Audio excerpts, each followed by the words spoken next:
사실 저희들이 지금 다루고 있는 이 이야기는 매우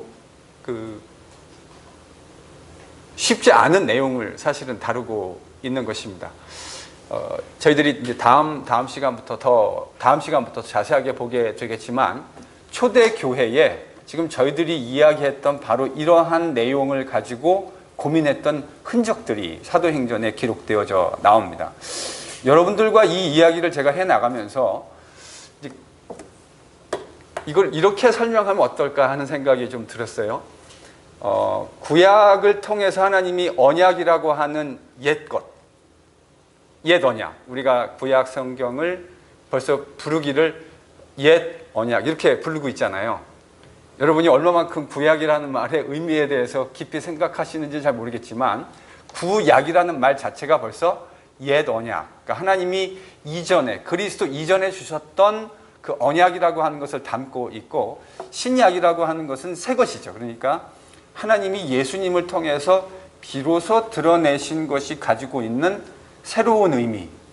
그러니까 구약은 구약 나름대로 그 구약의 문맥 안에서 분명한 의미들을 구약 성경이 가지고 있습니다. 그런데 그것이 가지고 있는 새로운 의미, 그러니까 좀 더 부과되어진 의미, 그것을 저희들이 지금 다루고 있는 것입니다. 그래서 어떻게 실제로 구약이 얘기했던 옛것이 얘기해 주었던 그 내용만을 가지고 액면 그대로 이야기하면 구약의 내용, 그 이루어질 것이라 했던 선지자들의 그 예언이 그대로 문자적으로 일어났습니까? 아니, 일어나지 않았습니다. 그래서 제가 일어나지 않았다라는 걸 지난 시간에 유대교 랍비와의, 제가 한 4년 전에 만났던, 유대교 우연히 스키장에서 만났던 랍비와의 대화를 통해서 여러분들에게 말씀드렸습니다. 그들은 여전히 그 옛것이 성취되어질 그 옛것에 근거한 그들의 기대를 가지고 있어요. 그런데 우리는 신약 성경, 특별히 제가 마태복음 가지고 여러분들에게 보여드렸는데, 어떻게 마태라고 하는 사람이, 예수님이 그 구약이 말씀하셨던 그 기대를, 언약적인 기대를 성취하고 계신가 하는 이야기를 마태가 아주 자기의 그 나름대로 예수님의 스토리를 이야기하고 있는데, 그 스토리 안에 그것을 어떻게 기가 막히게 버무려서, 여러분 마치 저희들이 배추 또 마늘, 양파 이런 것들이 고추와 적절한 젓갈과 어울려지면 요즘 같은 여름에 정말 맛있게 먹을 수 있는 뭐가 만들어지죠? 겉절이 김치가 만들어지는 거 아닙니까? 그것처럼 마태가 어떻게 그 자기의 예수님에 대한 스토리 안에 구약이 말했던 내용들, 그 언약적 기대들을 어떻게 성취해 놨는가 하는 내용들을 제가 여러분하고 지금 설명해 가고 있는 과정이 있고, 그 가장 마지막에 제일 중요한 뭐 하나 남겨놓고 있습니까?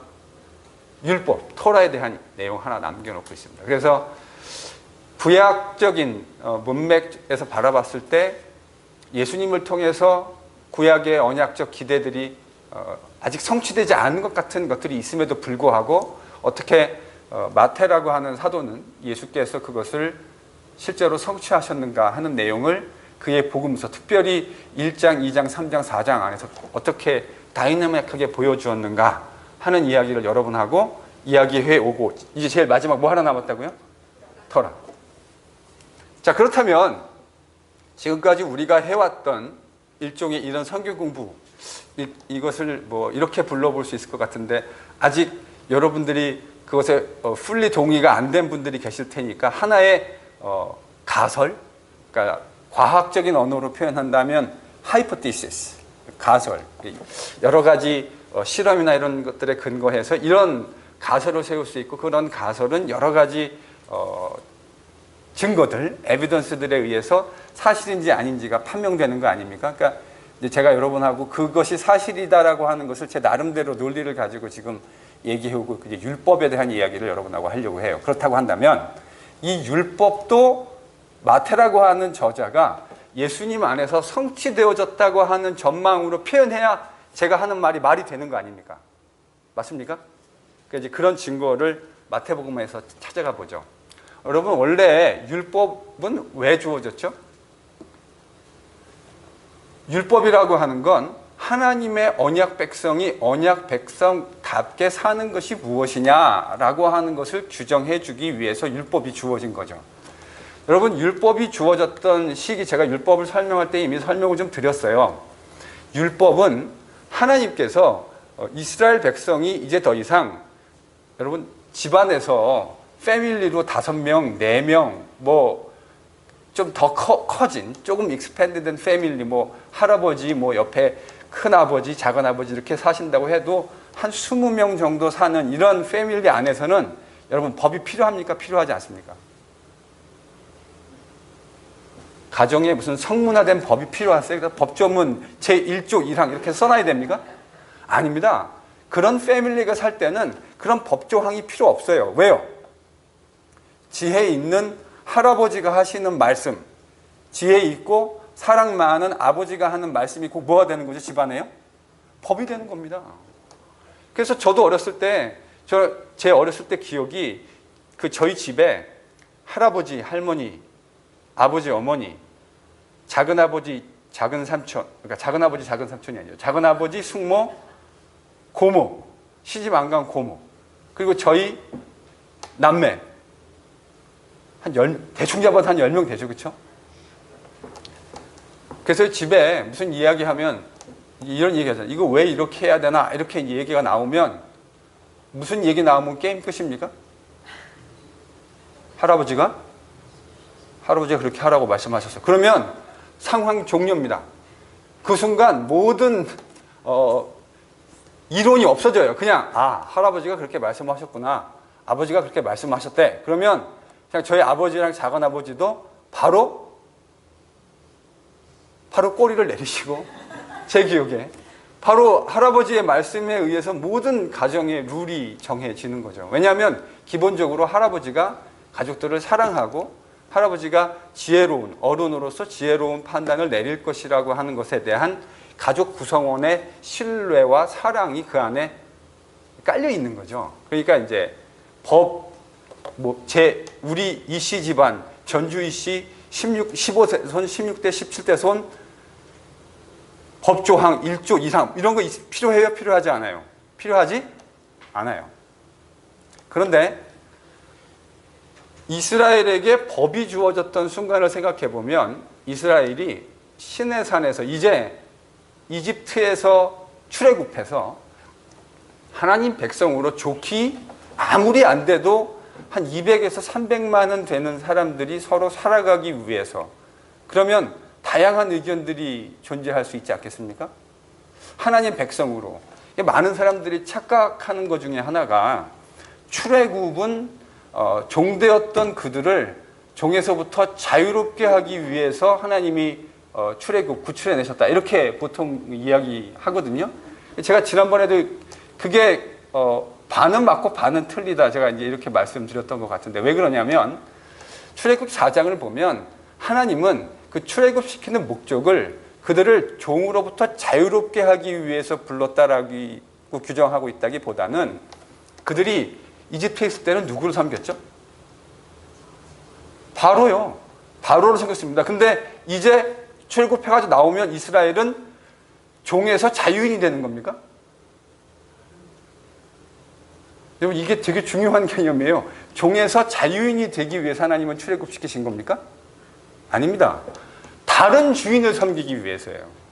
출애굽 전에는 바로라고 하는 신을 섬겼는데 여러분 바로가 신입니다. 이스라엘의 출애굽 시에 등장했던 10가지 재앙은 이집트에 존재하고 있었던 신들에 대한 하나님의 징벌의 역사입니다. 지금 저희들이 열왕기 읽어가고 있는데 하나님이 계속해서 뭘 드러내시냐면 바알 진짜다? 바알 가짜다. 진짜 신 누구다? 하나님이시다. 하나님만이 진짜 유일한 신이시다. 니들이 섬겼던 그 신들은 다 가짜다. 바알에게 아무리 너희들이 제사를 드리고 기도하고 여러분 나중에 기억나시죠? 갈멜산에서 850대 1에 450, 400 바알과 아세라의 선지자들 850과 선지자 엘리야와 혼자 싸움 이렇게 붙었을 때 비 내리게 해달라고 바알 선지자들이 어떤 짓을 했는지 기억하시죠? 자기들끼리 막 이런 표현이 적합하지 못한 난리를 쳤습니다. 난리를. 이거 제 생각에는 아마 그 한국에서 여러분들 옛날에 시골에서 굿 같은 거 하셨을 때 보면 막 난리를 치잖아요. 그 무당이. 그 비슷한 어떤 일들이 이제 제의적으로 진행되었던 거죠. 나중에 비를 안 내리니까 이 사람들이 어떻게까지 했어요? 창으로 서로 막 찔렀어요. 그래서 이제 피를 흘리는 그런 모습을 통해서 자극적으로 바알신이 반응할 것이다 해가지고 나중에 기도하고 뭐 별짓을 다 해도 안 되니까 막 창으로 찌르잖아요. 비 왔습니까? 비 안 왔습니다. 하나님이 엘리야를 통해서 기도하게 하시니까 그들은 하루 종일 아침부터 시작해서 저녁까지 하루 종일 했는데 아무런 일 일어날 수가 없죠. 바알이라고 하는 신 자체가 존재하지 않는 허상이니 그 허상 앞에 하루가 아니라 100년인들 제사를 지낸다고 해서 무슨 일들이 일어나겠습니까? 근데 엘리야의 한마디 기도에 하나님이 바로 응답하셔서 물이 철철철철 흐르는 그 제단 위에 불이 붙지 않습니까? 똑같아요. 하나님이 지금 이스라엘이 애굽에 살면서 신이라고 했던 갖가지 우상, 그리고 그 마지막 우상이 누구냐면 이집트의 가장 큰 우상이 바로 바로입니다. 바로가 신이에요. 그래서 그 모든 신을 야훼 참신께서 정복하시고 그들을 다 하나하나 징벌하시고 이스라엘을 이제 출애굽시키시는 거예요. 뭐 하기 위해서요? 니들이 지금까지는 바로를 섬겼는데 그 바로가 진짜 신이 아니고 누가 진짜 신이라고요? 하나님 진짜 신이다. 하나님을 섬기는 것만이 유일한 삶의 유일한 목적이다. 하나님이 니들을 그걸 위해서 불렀다. 이 일을 이루시기 위해서. 이게 출애굽의 목적이라고요. 하나님이 그래서 이제 하나님만 섬기는, 그러니까 바로의 종이었다. 하나님의 종으로 살아가야 할 백성들에게 필요한 법이 필요할 거 아닙니까? 왜냐하면 각자 다 자기 소견에 옳은 대로 생각하는 것들이 있다고요. 그러니까 자기 소견에 옳은 것이 아니라 하나님 말씀에, 하나님 소견, 하나님이 옳다고 생각하시는 것이 무엇인지를 이스라엘 백성들에게 분명하게 가르쳐 주시기 위해서 주신 게 뭐예요? 율법입니다. 하나님 백성다움이 뭐냐? 하나님 백성답게 사는 것이 무엇이냐라는 것을 보여주기 위해서 주신 것이 율법인데, 그게 원래 이스라엘의 언약 이야기 안에서 가지고 있는, 그래서 이스라엘이 그걸 잘 지키면 어떤 결과를 만들어내게 되어 있었습니까? 열방에 빛이 되는, 하나님 백성이 하나님 백성다운 모습으로 살아가는 것이요, 저는 이게 가장 좋은 전도의 방법이라고 생각합니다. 물론 우리가 말로도 믿지 않는 자들에게 복음을 전해야 하는 중요한 일입니다. 말로도 해야죠.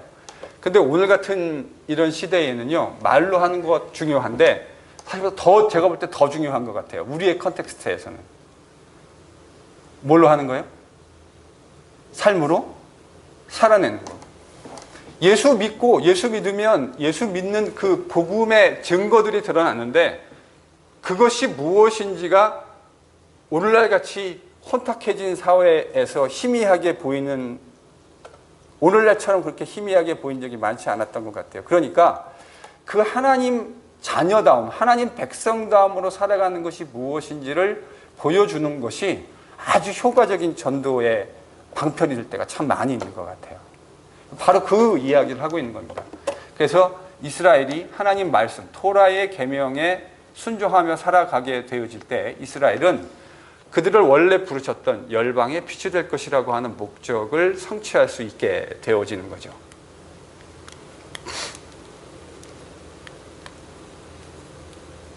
자, 그렇다면 예수님 안에서 저희들이 이렇게 새로워진, 지금 예수님의 말씀을 통해 새로워진 그 새로운 해석에 대해서 저희들이 지금 이야기하고 있는데, 예수께서 참 이스라엘이 되셨다. 제가 지금 이 이야기를 했잖아요. 예수님이 진짜 이스라엘. 원래는 이스라엘을 하나님이 구약에서 회복하실 것이라고 기대하게 했는데, 이제 예수님이 실제로 그 언약을 성취하신 걸 봤더니 예수님이 참 이스라엘이 되셨고 또 열방을 향한 빛이 되었다라고 하는 이 그림이 지난번에 저희가 마태복음 4장을 보면서 설명했잖아요.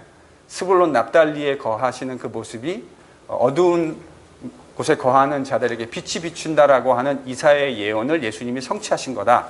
이렇게 이야기를 했단 말이죠.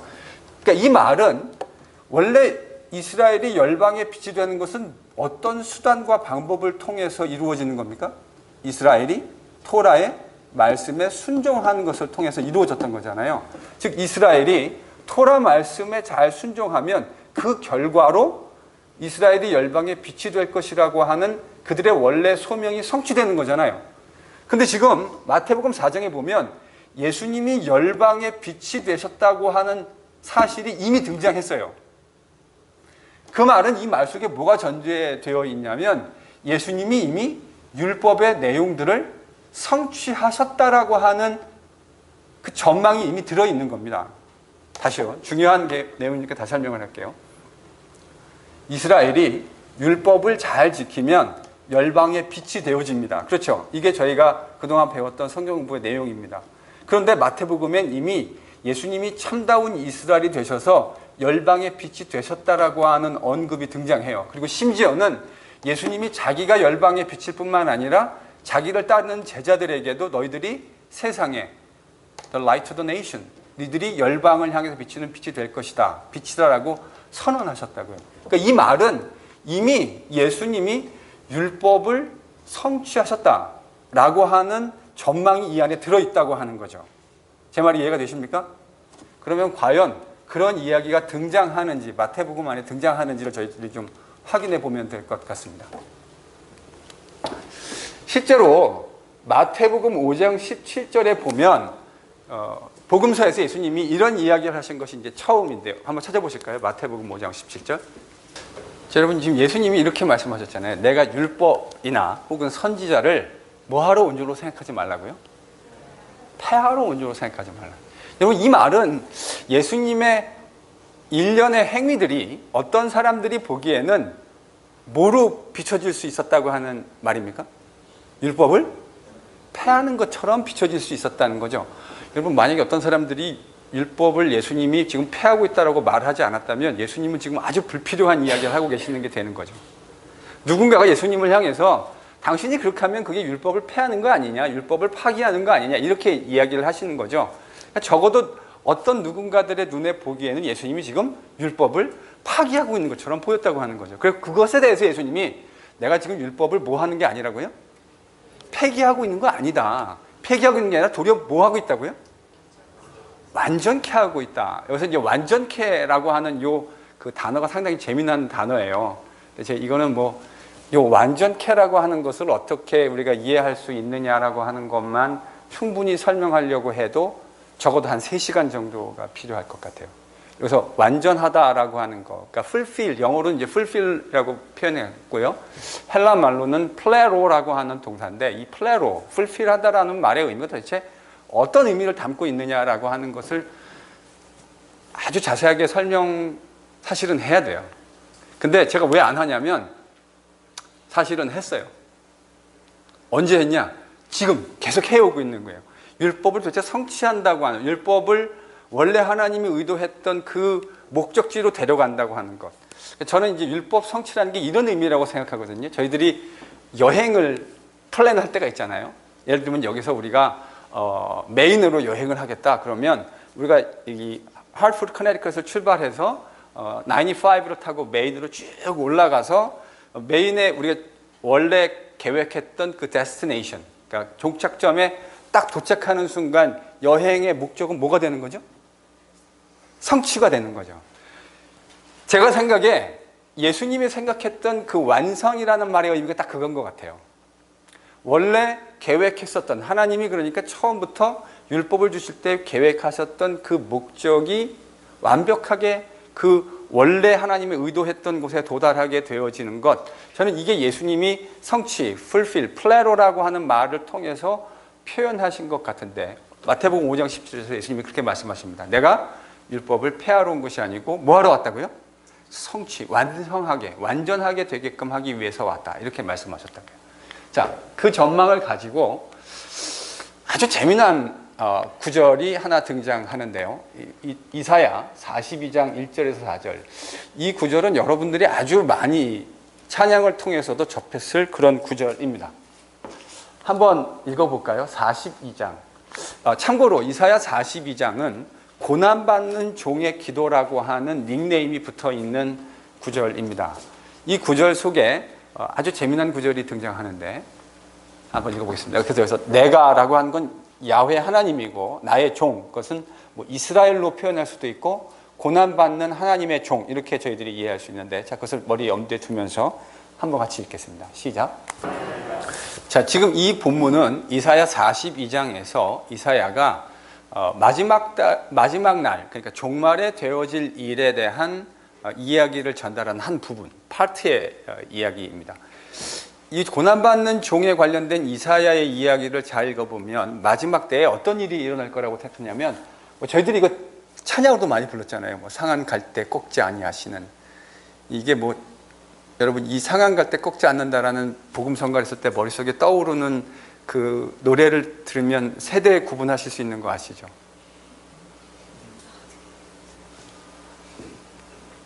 잘 모르시나요? 이게 찬양 가사가 여러 개가 있는데요.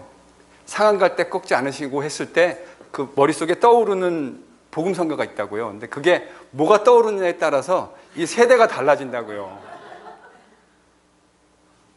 여러분, 이런 조크를 할 때 늦게 웃으시면 앞에 있는 사람이 당황합니다. 이거 같이 웃자라는 건데. 그만 웃고요. 자, 그만 웃고 얘기하죠. 자, 여기 보면 세상에 공의를 세운다. 그러니까 이제 하나님이 마지막에 왕으로 등극하실 때, 그때가 이제 모든 피조 세계의 질서가 회복되어지는, 그러니까 하나님이 왕으로 다스리시는 그 세상만큼 공의로운 세상이 어디 있겠습니까? 그래서 이사야 선지자는 하나님이 왕이 되셔서 그의 공의로 통치하실 때에 일어날 일을 이야기해 주고 있는데, 그때 되게 재미난 표현이 등장해요. 그때 공의를 세우게 될 건데 뭐가요? 섬들이 그 교훈을 앙망하게 될 것이다. 여기서 교훈이라고 한글 개역에 번역되었던 그 단어는 히브리 말로 토라입니다. 토라.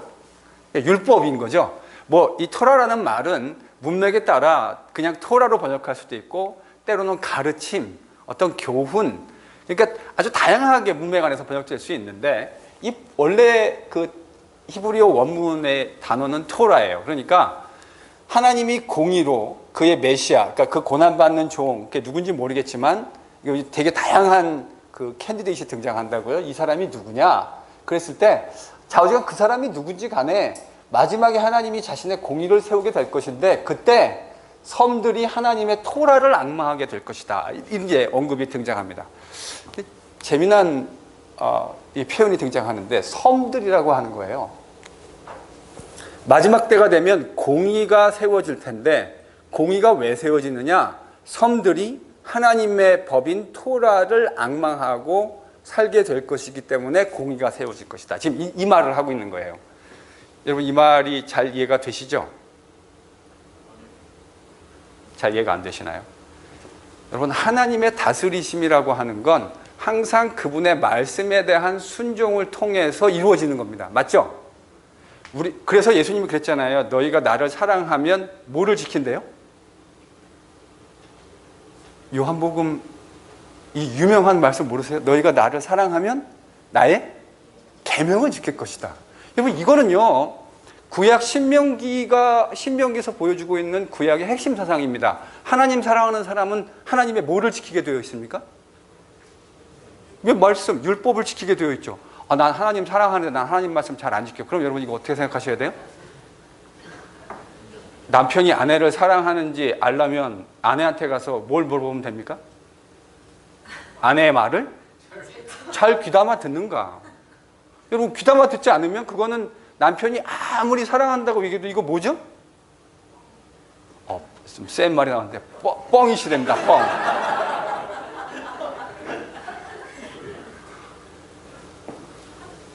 아니, 아내를 사랑해요. 근데 아내의 말을 하나도 듣지 않아요. 그럼 이거 뭡니까? 사랑은 무슨 쥐뿔 사랑하는 겁니까? 그게 사랑하지 않는 거지. 똑같은 거예요. 하나님을 사랑해요. 하나님 사랑합니다. 새벽 예배에서 하나님 주님 사랑합니다. 근데 하나님 말씀 하나도 제대로 지켜 살지 않아요. 그럼 뭐죠, 이건? 하나님 사랑하는 거? 아닌 거죠.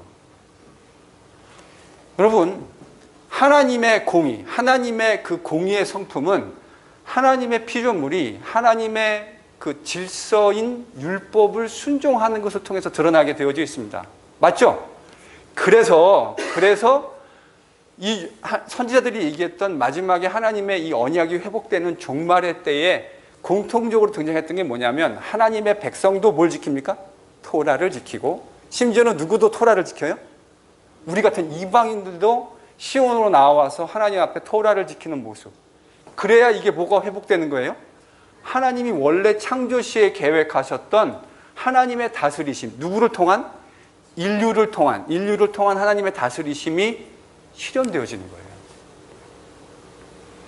그러니까 하나님이 세상에 공의를 세울 때 세상에 있는 이 문맥 보면 섬들이, 이건 이제 세상 사람들을 말하는 걸 텐데, 세상 사람들이 뭘 앙망하게 될 거라고요?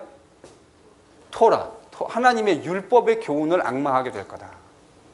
이거는 이미 이사야 2장에서도 나왔던 내용이고, 기억나시죠? 네, 이사야 2장을 보시면 하나님의 성소가 모든 산 위에 우뚝 서게 되어질 거고, 그리고 이방인들이 시온으로 나오면서 뭐라고 고백해요? 자신들이 하나님의 백성으로 율법을 지키는 백성이 될 것이라는 것을 이방인들이 고백하면서 예루살렘, 시온으로 나오고 있다고요. 이게 이사야가 본 말일에 대한 비전이었어요. 정확하게 토시 하나 틀리지 않은 똑같은 얘기가 어디 나오죠? 미가서 4장이에요. 똑같은 내용이 나온다. 여러분 나중에 잘 보시면요, 지난번에 저희가 했던 강의를 잘 보시면 거기 제가 지금 똑같은 말을 하고 있는 것을 보게 되실 거예요. 자, 그러니까요, 하나님이 다스리는 그의 공의가 드러나는 일들은 우리 같은 이방인들이 그의 교훈을, 토라를 앙망하는 것을, 토라를 크레이빙하는 것을 통해서 이제 드러나게 될 텐데, 그래서 이제 질문, 왜 섬들이라고 하는 표현을 사용했을까요? 이거는 이방인들이 이렇게 지금 문맥상 이방인들이, 우리 같은 이방인들이 야훼 하나님의 토라를 앙망하게 될 것이다. 그것을 염원하고 사랑하게 될 것이다. 지금 이런 말이거든요, 문맥에. 근데 이제 여러분이 많이 보셨지만 저랑 같이 성경을 읽으면서 특별히 선지서를 보면 선지자들이 그냥 이렇게 직설법으로 싹 말하지 않고 약간 시적으로 표현하는 것들이 되게 많이 등장했던 것을 기억해요. 그래서 사람의 부활을 얘기할 때도 땅이 그 잦아들었던 피를 더 이상 가리지 아니하실 것이다. 상당히 시적이잖아요. 포에릭한 표현이라고요. 육체가 부활할 거다 이렇게 하지 않고 더 이상 이렇게 그 사람이 죽었을 때 사람이 흙으로 돌아가면 땅이, 그러니까 이미지가 그런 거잖아요. 마더 네이처가 사람을 이렇게 인브레이스하는, 딱 끌어안는 그런 느낌이잖아요. 근데 이제 더 이상 그렇지 않고 땅이 도리어 사람을 그 땅에서 내어놓는 이 부활에 대한 아주 상징적인 그런 언어입니다. 자, 그럼 이제 그래서 퀴즈. 섬들이 여기 문맥상 이방인인데 이방인들이 하나님의 말씀인 토라를 앙망하게 될 것이다. 이렇게 얘기하는 건데 왜 섬들이 이방을 의미하는 것이 될까? 이게 오늘의 퀴즈입니다.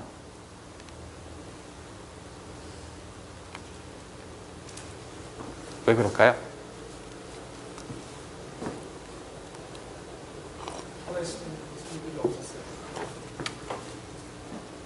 와, 딩동댕. 팔레스틴 땅에는요, 섬이 없어요.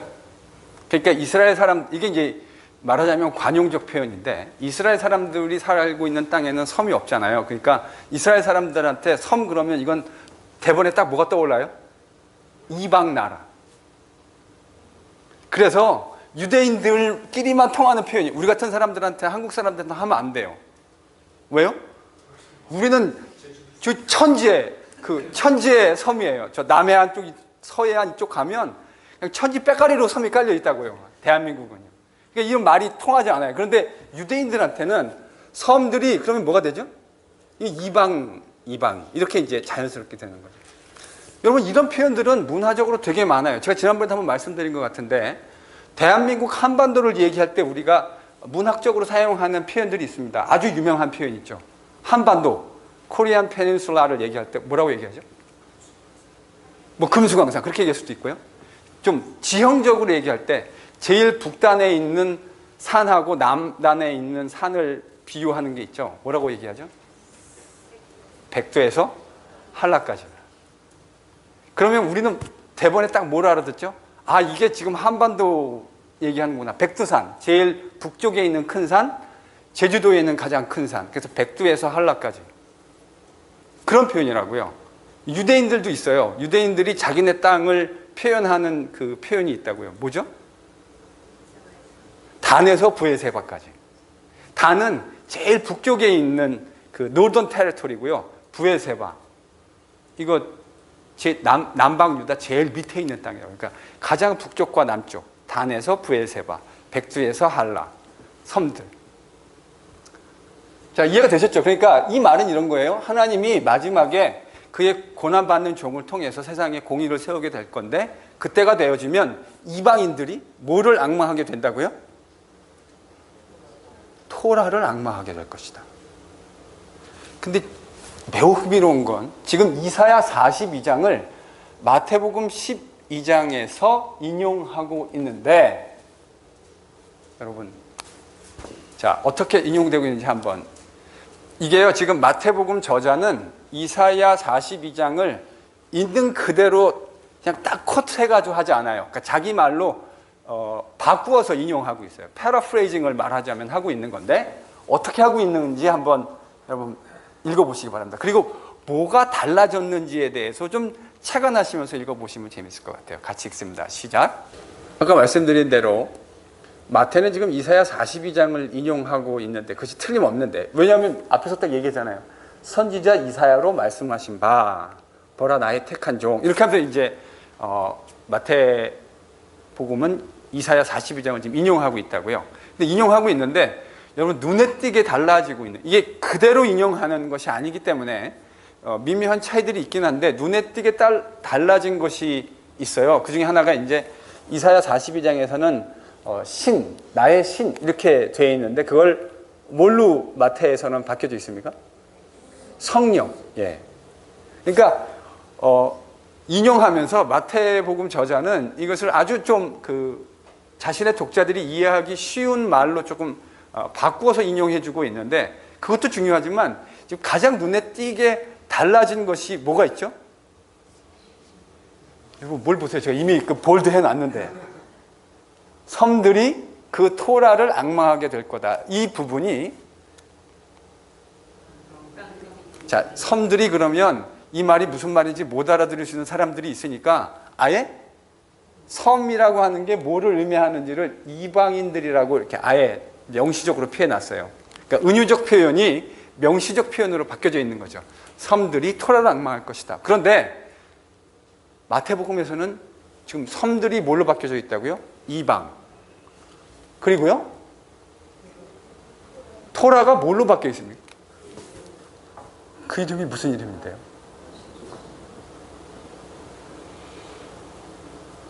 그 이름이 무슨 이름이라고요? 예수님의 이름.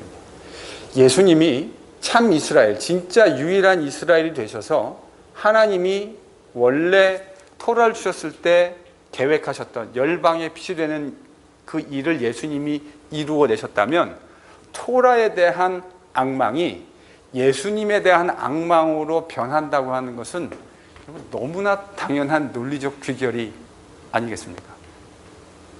왜요? 사실 어떤 인류도 율법을 하나님이 기대하셨던 그 율법을 완벽하게 지킬 수 있는 인류가 없습니다. 그런데 지난 시간에 왜 예수님이 참 이스라엘이냐라고 하는 것을 제가 마태복음 4장에서 마태 저자가 어떻게 기록해 줬는가 하는 이야기를 여러분하고 얘기했잖아요. 이스라엘이 철저하게 실패했던 그 모든 내용들을 유일하신 하나님의 참 이스라엘이신, 그러니까 원래는 이스라엘이 그렇게 하나님께 살아드렸어야 할 모습을 완벽한 하나님의 법에 대한 순종이 무엇인지를 보여드린 누구를 통해서요? 예수님을 통해서 하느님이 원래 율법을 주셨던 그 본래의 목적이 완벽하게 성취되어졌다고요. 그래서 예수님이 그 사실을 마태복음 5장 17절에서 내가 율법 있는 선지자를 폐하러 왔다고 생각하지 말라. 폐하러 온 것이 아니고 완전하게 하기 위해서, 완성하기 위해서 왔다. 이런 전망을 지금 얘기했잖아요. 지금 그거와 정확하게 궤를 같이 하는 거죠. 토라가 주어진 원래 목적이 이것을 통해서 열방에 빛이 되어지는, 하나님의 백성이 열방에 빛이 되어지는 것인데, 이제 예수님이 진정한 열방의 빛이 되셨으니까 여러분, 토라에 대한 원래의 기대와 악망이 뭐에 대한 악망으로 바뀌는 거 너무 당연한 거예요? 예수님에 대한 악망으로.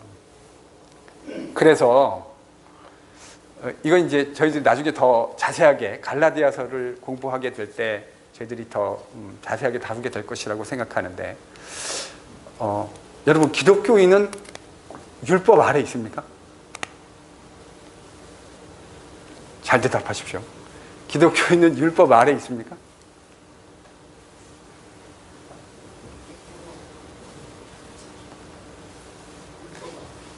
이게요, 생각보다 그렇게 대답하기 쉬운 질문이 아니에요.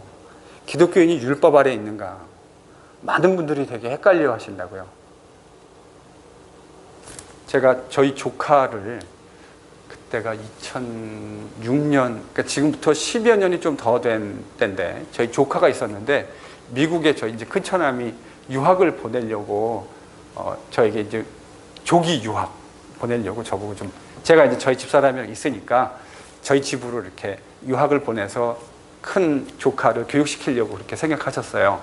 그래서 저보고 이제 학교를 좀 알아봐 달라 그래가지고 제가 펜실베니아에 있을 때, 저희 이제 집 주변에 반경 한 10마일 이내에 있는 이제 학교들을 인터넷에 설치해가지고 이렇게 기독교 크리스찬 스쿨들을, 프라이빗 스쿨들을 제가 다니면서 갔는데, 모르고 갔는데 가만히 가보니까 그 학교가 그 안식교 학교였어요. 저는 모르고 이제 크리스찬, 왜냐면 이름만 보고 갔으니까 가서 가봤는데, 근데 가봤는데 왜 그 교장 선생님을 만나가지고 이야기하는데 느낌이 왠지 약간 뭔가 좀 다른 느낌을 받았어요. 그래서 제가 보니까 뭐 한 20개 정도 자기들이 믿는 그 코어 밸류들을 저한테 줬더라고요. 우리는 이런 밸류에 의해서 학생들을 교육시킵니다 하는데, 이제 자기들은 하나님의 말씀을 철두철미하게 지킨다는 거예요. 그래서 안식일을 지킨다는 거예요. 왜요? 구약 성경에 뭘 지키죠? 안식일. 안식일은 무슨 요일입니까? 오늘날에서? 토요일이죠. 그러니까 토요일날 지켜야 된다는 거예요. 그래서 제가 왜 그러는지 알죠. 그래서 자기들이 되게, 그래서 그 교장 선생님이 되게 프라이드가 강하시더라고요. 자기가 하나님을 잘 믿고 있다라는 프라이드가 너무 강하셔가지고, 제가 너무 강하지 않았으면 그냥 조용히 올라 그랬는데 너무 강하게 얘기를 하시니까, 그래서 말씀대로 지켜야 된다고 하시더라고요. 그래서 이제 구약에 있는 이 율법이 하나님의 말씀이니까 토요일날 안식일을 지켜야 된다고. 그래서 제가 못됐죠. 그러면 그냥 그러냐고 넘어가면 되는데, 그냥 혼잣말로 이렇게. 근데 왜 예루살렘에 가서 성전에는 안 가시나? 왜 예루살렘에 가서 성전 가서 제사는 안 지키시나? 여러분, 이게 되게 논리적인 불일치이죠. 율법을 지킨다고 하는 말은 율법의 모든 내용들을 다 지켜야 된다고 하는 말입니다. 내가 율법을 지킨다라고 할 때 그 말 속에 담겨있는 함의는, 내가 원하고 싶은 거는 취사 선택해가지고 지키고 싶은 건 지키고, 지키고 싶지 않은 걸 안 지킨다. 그럼 여러분, 이거 뭐 지킨다고 말하면 안 돼요? 그건 율법 지킨다고 말하면 안 되는 거예요. 율법을 지킨다고 말할 때는 율법에 있는 모든 조항들을 내가 다 지킨다고 할 때, 그제서야 비로소 율법을 지킨다고 말할 수 있는 거죠. 근데 제사 안 지내잖아요. 그래서 제가 그거는 이제 제가 이제 인컨시스턴시를 좀 보여드리고 싶은 거죠. 질문 다시 하겠습니다. 우리가 구약의 율법 아래에 있습니까? 아니죠. 근데요, 지금 오늘날에도 교회 안에 이 율법을 여전히 지켜야 된다고 주장하시는 분들이 있어요. 교회 안에. 그러면 당장 우리가 지금 뭐로 돌아야 되냐면, 이제 앞으로 주일날 만나면 안 되고 언제 만나야 되는 거죠? 토요일날 만나셔야 되고요. 제의도 되고 목사라고 그러시면 안 되고 이제 레위지파에 속한 제사장을 데리고 와야 되고 해야 될 일들이 어마어마하게 많아지기. 여러분 돼지고기 좋아하시죠? 삼겹살 정말 좋아하시지 않으세요? 그런 거 드시면 왜 안 되죠? 네, 레위기가 정해놓은 부정한 음식이에요. 여러분 매기 매운탕 이런 거 좋아하십니까? 장어 이런 거. 장어 진짜 맛있죠. 한국에서 제가 막 정말 좋아했던 음식 중에 하나가 장어인데 여러분 그런 거 드시면 왜 안 되죠? 비늘 없잖아요. 그러니까 이런 게요, 우리 안에 들어와 있는 매우 논리적이지 못한 모습입니다. 제가 한국에서 자랐던 교단은 보수적인 교단입니다. 제가 말씀드렸죠? 제가 얼마나 이 뼈대 있는 보수 혈통의 교단 안에서 자라났는지를 제가 말씀드렸는데, 그래서요, 저희 교단 안에는 이렇게 십자가 없어요. 왜요? 이거 자체가 아이콘화돼서, 사실은 이건 되게 유명한 논쟁이에요. 초대 교회에 있었던, 초기에서 중세로 넘어가면서 있었던 매우 중요한 아이콘 관련된 논쟁이 있었다고요. 그래서 보수적인 교회 안에는 오늘날 십자가가 없는 교회들이 있어요. 왜냐하면 이것도 잘못하면 뭐가 될 수 있기 때문에요? 우상이 될 수 있기 때문에. 그래서 이제 제가 자라났던 그 교단은 뼈대 있는 교단이거든요. 성경책 같은 거 이렇게 철야 때도 배구 자면 안 돼요. 그러면 장로님이 오셔가지고 짝대기로 고등부 애들 머리 때리고 이랬다고요. 전 맞고 막 그랬어요. 여러분, 고등학교 애들이 제가 고등학교 시기에 금요일 날 교회 와서 예배 드린 것만 해도 정말 기특한, 제가 장로님이면 저는 가가지고 막 애들 이렇게 안고 뽀뽀해 줄 것 같아요. 너무 귀해서. 근데 좀 피곤하니까 학교에서 공부하고 고등학교 애들이 얼마나 피곤해요. 그래서 이제 그 고등부 예배실 내에서 이렇게 성경책 베고 얼마나 좋아요. 높이가 딱 되게 좋잖아요. 그거 딱 베고 누우면, 우리 교단 장로님 와가지고 짝대기 들고 오시죠. 어디 성경책을, 그것도 딱 소리 나게 맞으면. 이런 교단에서 자랐다고요. 근데요, 제가 고등학교 때 그런 질문이 들었어요. 그래서 제가 있었던 교단에는 안에 십자가가 없어요. 근데 여러분, 그래서 이제 목사님이 막 그런 거 되게 강조해요. 그래서 이게 무슨 성상숭배, 이게 교회사에 있었던 논쟁인데, 그래서 우리 교단에 이런 거 없습니다 하면서 이렇게 막 되게 프라이드 있게 막 얘기하신다고. 그런데 여러분, 그 고난주간 지나가면, 고난주간에 우리 교회는 주로 홍미영 집사님이 주로 많이 하시는데 꽃꽂이 하잖아요. 그래서 고난주간 지나가면 꽃꽂이에 꼭 빠지지 않는 레파토리가 뭐죠? 많은 교회들이 이렇게 하잖아요. 그 가시, 예수님의 가시를 상징하는 걸 가지고 주로 이제 하얀색이나 이렇게 베이직 톤의 가시 가운데다가 십자가로 빨간 거 이렇게 쫙 걸어 놓잖아요. 제가 지금 무슨 얘기 하려는지 이해가 되십니까? 여기다가 걸어 놓은 십자가는 안 되고 꽃꽂이로 걸어 놓는 십자가는 괜찮은 거예요. 이게 논리적 일관성인 거죠. 그러니까 말하자면 교회 안에 여전히 율법을 지켜야 된다고. 왜 율법을 지켜야 되냐고 말하면 하나님의 말씀이라고요. 알죠? 구약에 있는 율법이 하나님의 말씀인 거 우리가 모르지 않지 않습니까? 그런데 구약에 있는 하나님의 말씀인데 우리가 어느 거는 지키고 어떤 거는 지키지 않고 그러잖아요. 이 말은 우리가 더 이상 바울의 표현을 빌리자면 뭐 아래 있지 않습니까? 율법 아래 있지 않아요. 우리가 율법 아래 있다고 하는 것은 율법의 모든 조항들이 우리에게 여전히 유효하고 바인딩해야 율법 아래에 있는 거예요. 그런데 우리는 뭐 아래에 있지 않아요? 율법 아래에 있지 않아요. 그럼 이 말은 율법 아래에 있지 않다는 건 우리가 살고 싶은 대로 막 살아도 된다는 말입니까? 그런 말이 아닙니다. 율법 아래에 있지 않기 때문에 결국 갈라디아서에서 이제 제가 나중에 이 이야기를 더 자세하게 하게 되겠지만, 율법 아래 있지 않기 때문에 이 유대인들 가운데는 이 말이 되게 중요한 의미를 가졌을 거예요. 왜냐하면 옛 것을 가지고 하나님이 주신 옛 언약 안에서 뭐가 되게 중요하게 강조되고 있어요? 율법, 토라. 근데 예수께서 오셔가지고 하신 것이 뭐냐면 그 율법을 완성하셨다고요. 제가 아까 완성을 설명하면서 완성의 이미지가 여행의 이미지로 제가 표현하지 않았습니까?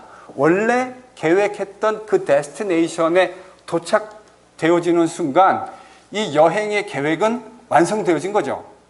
그렇죠? 그래서 율법 아래 우리가 더 이상 있지 않아요. 율법 아래 있지 않기 때문에 우리 마음대로 사는 것이 아니라, 그래서 혹시 여러분 갈라디아서를 좀 찬찬히 읽으셨던 분은 느끼실 수 있었을 텐데, 바울은 율법 아래 이 그리스도인들이 살아가는 것이 아니라 뭐를 따라 살아가게 된다고 갈라디아서에서 얘기하고 있던가요?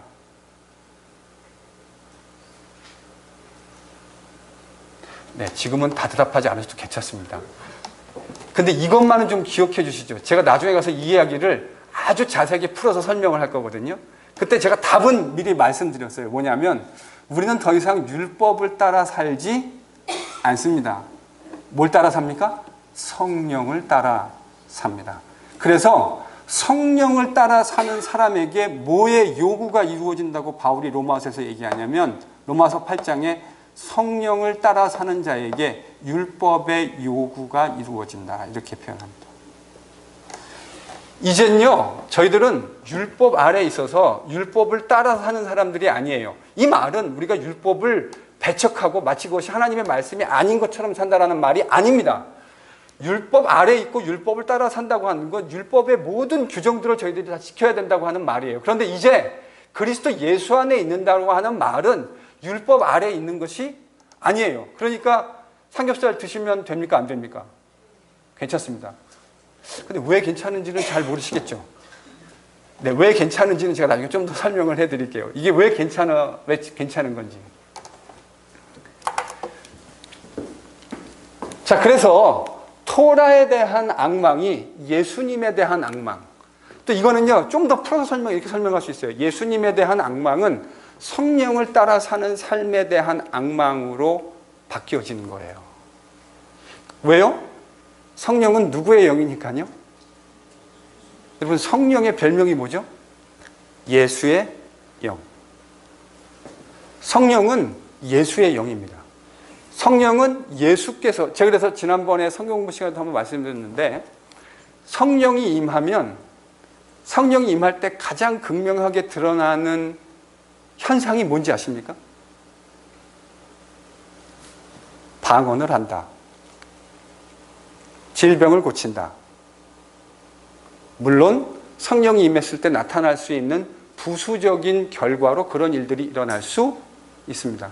그런데요, 예수님의 요한복음 말씀을 따르면 성령이 오시면 성령은 뭘 한다고 예수님이 말씀하시던가요? 예수께서 하셨던 말씀이 기억나게 합니다. 여러분, 성령을 한국 교회 안에서 매우 약간은 미신적으로 성령이 가지고 있는 기능이 왜곡되어진 부분들이 전 좀 있는 것 같아요. 저는 물론 그런 귀한 신유의 은사를 완전히 부정하는 그런 사람 아닙니다.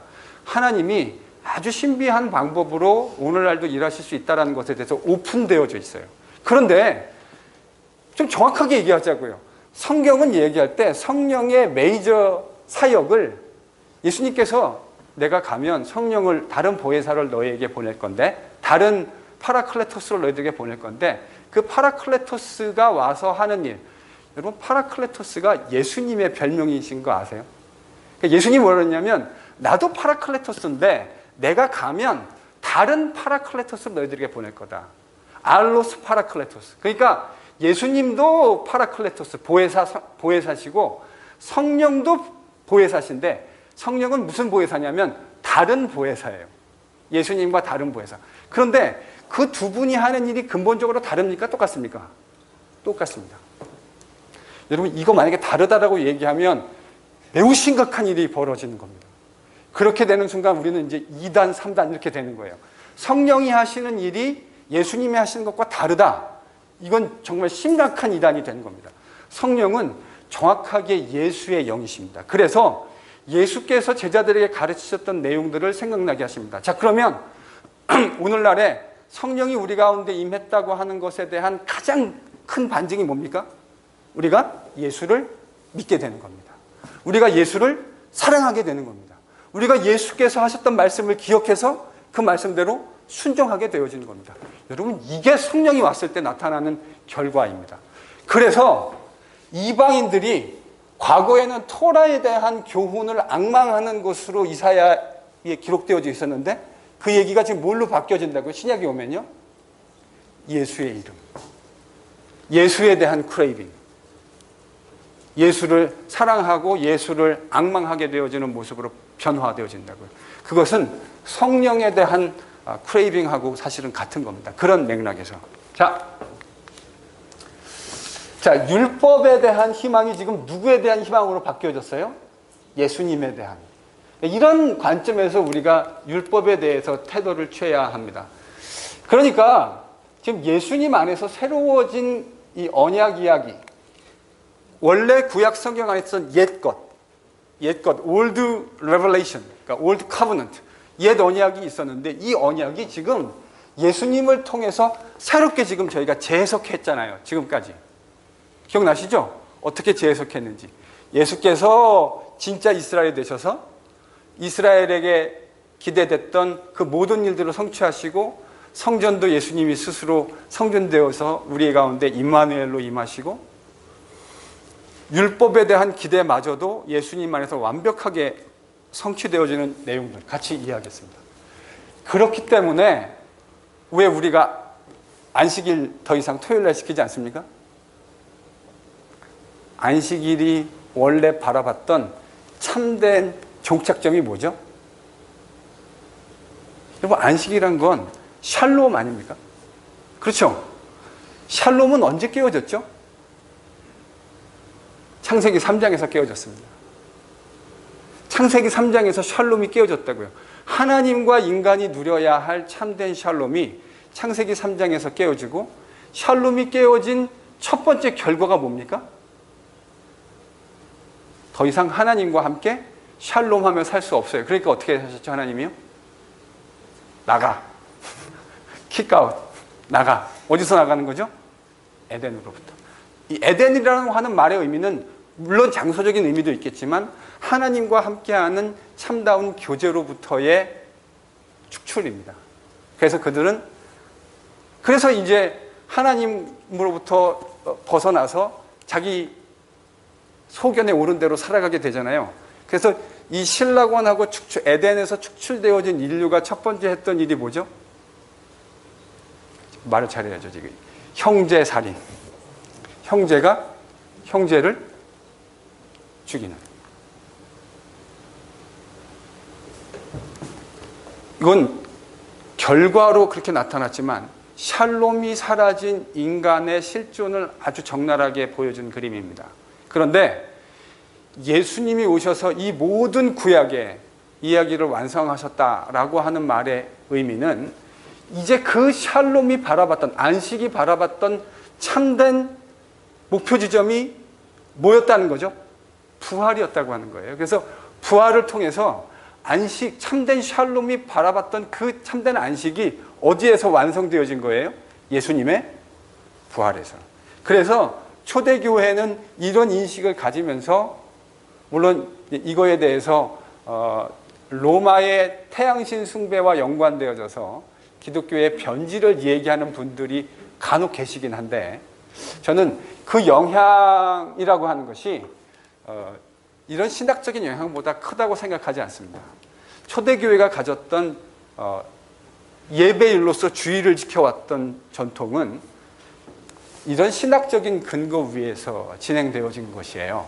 하나님이 구약에 제정했던 그 안식일의 참다운 완성이 부활, 바로 그날에 예수님을 통해서 완성되어졌다. 그것을 깨달은 기독교는, 정통 기독교는 처음부터 안식일이 아니라 이제 주일날 예배를 드리게 되어지는 거죠. 근데 이제 그것이 하필 로마 문화권으로 발전되어지는 과정 속에서 태양신 숭배에, 이런 이야기는 나중에 더 할 일이 지금 많이 하지는 않을게요. 그래서 저희들이 주의를 지키게 되어졌다. 자, 그래서 이제 그 정도 얘기하죠.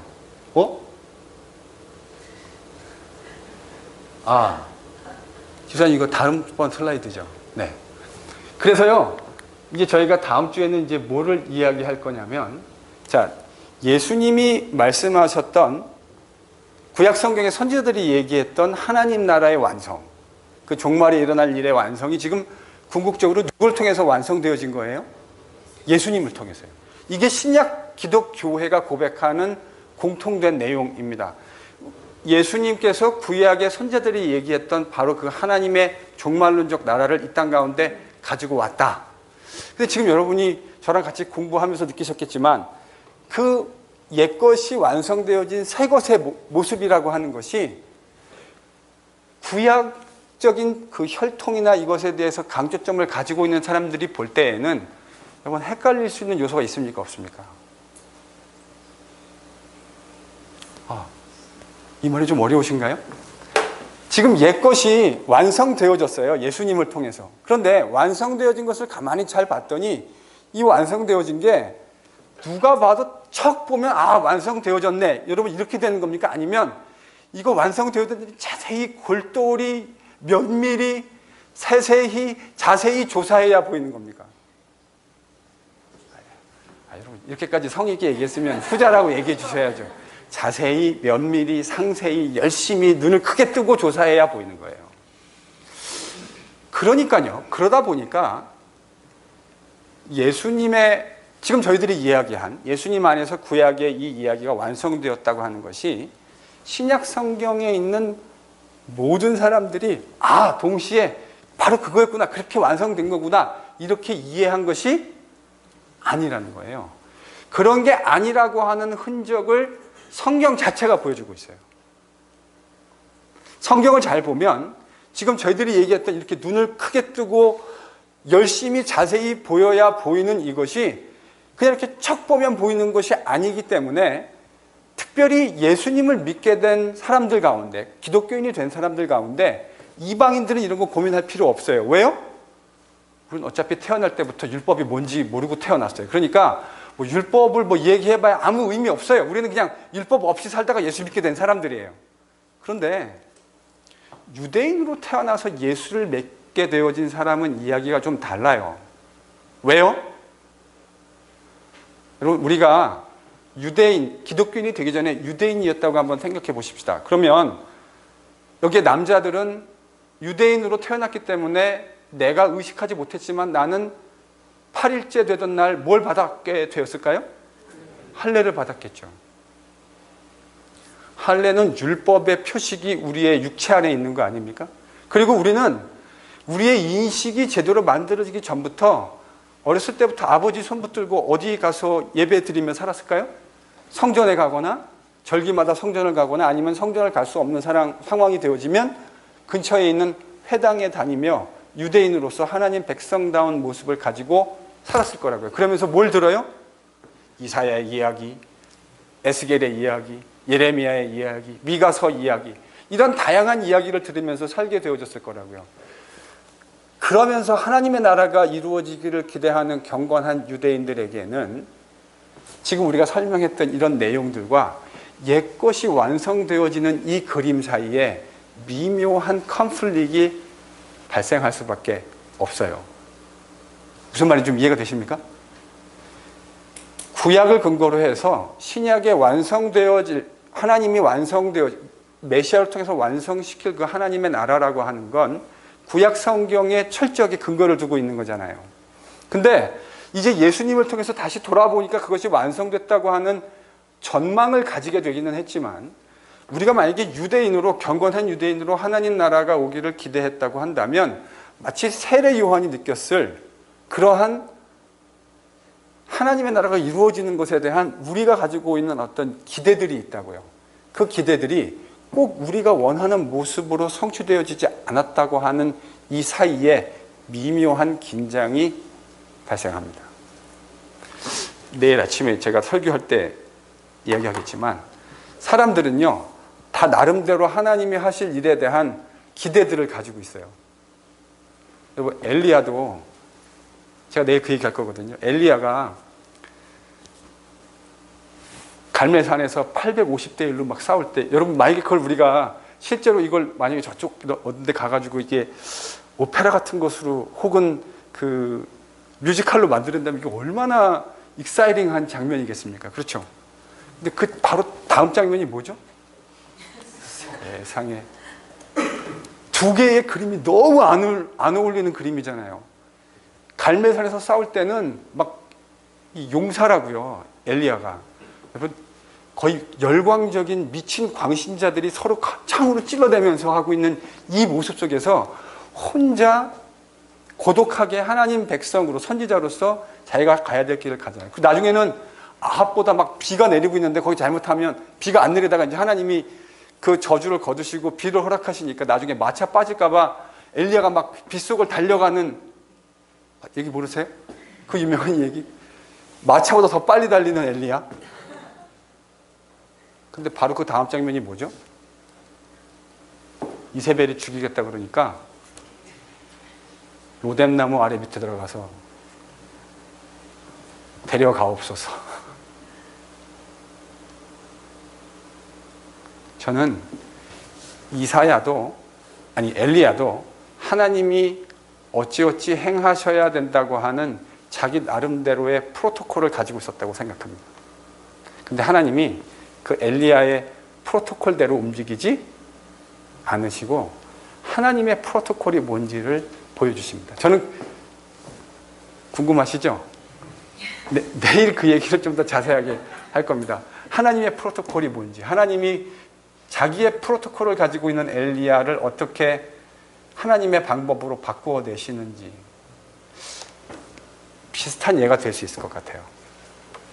구약을 근거로 해서 유대인들이 가지고 있었던 사고를 하나님이 그들이 생각하지 못했던 방법으로 완성시켜냈는데 이 사이에는 미묘한 긴장이 흐르기 시작합니다. 그런 긴장이 무엇인지가 이제 제가 아까 여러분에게 약간 반우스갯소리로 삼겹살 먹어도 되냐, 장어나 매기 매운탕 먹어도 되냐 이런 얘기 드렸잖아요. 바로 그 논쟁이 저희들이 다음 시간에 다루어야 할 주제입니다. 실제로 2000년 전에 최초의 기독교 공의회, 총회는 매기 매운탕 먹어도 되느냐, 장어 먹어도 되느냐, 삼겹살 먹어도 되느냐, 이 논쟁, 이것과 연관된 논쟁을 다룹니다. 다음 시간에 그 논쟁이 어떻게 2000년 전에 일어났는지 같이 또 하나씩 이야기해보고, 그리고 도대체 복음이 뭔가, 또 교회가 뭔가 하는 이야기를 여러분하고 정리하면서 이제 이 개관에 대한 큰 이야기를 좀 정리해 볼까 합니다. 오늘은 여기까지. 주님 가르쳐 주신 기도로 마치겠습니다.